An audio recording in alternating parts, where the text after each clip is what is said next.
نکاح کی اجازت لیتے وقت کیا لڑکی کے نام کے ساتھ لڑکی کے والد کا نام لینا بھی ضروری ہے؟ اس کا شرعی حکم کیا ہے؟ ذرا اس کی تفصیل کو دیکھیں۔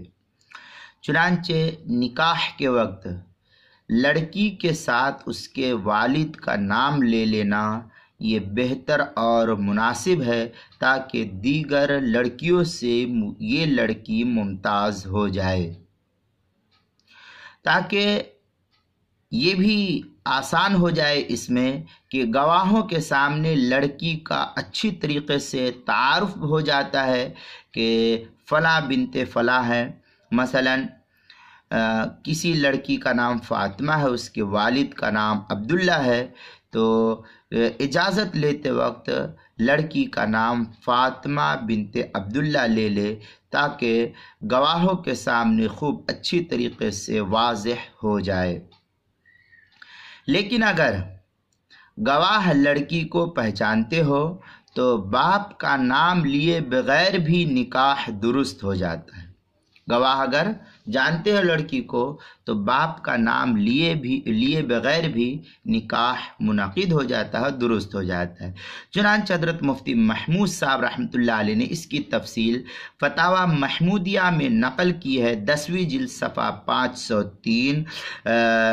اسی طریقے جو پرانا چھپا ہوا نسخہ ہے اس کے اندر اشرفی بک ڈپو دیوبند کا چھپا ہوا پرانا جو ہے اس کے اندر، اور فتاوی دارالعلوم دیوبند کی 7ویں جلد صفحہ 121 پر، کتاب المسائل کی 4تھی جلد صفحہ 103 پر بھی اس مسئلے کی وضاحت موجود ہے۔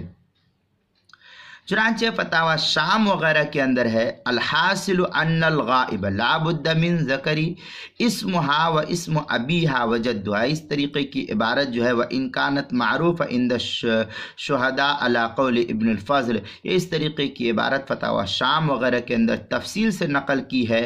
فتاوی شامی کتاب النکاح جو زکریا بک ڈپو دیوبند کا ہندی نسخہ ہے اس کی 4تھی جلد صفحہ نمبر 90 پر اس کی وضاحت موجود ہے۔ اسی طریقے سے فتاوی ہند کے اندر بھی اس کی تفصیلی وضاحت پہلی جلد صفحہ 268 پر موجود ہے۔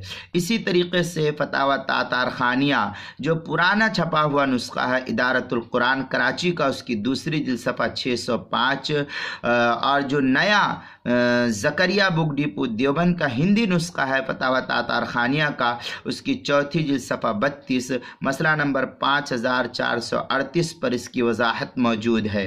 البحر الرائق اس کی 3ری جلد صفحہ 150 جو زکریا بک ڈپو دیوبند کا ہندی نسخہ ہے اس کے اندر فتاوی قاضی خان جو فتاوی ہند کے حاشیے پر ہے اس کی پہلی جلد 364 صفحہ، کتاب المسائل اس کی 4تھی جلد صفحہ 103 پر اس مسئلے کی تفصیلی وضاحت موجود ہے۔ ان تمام کتابوں کو اس سلسلے میں دیکھا جا سکتا ہے۔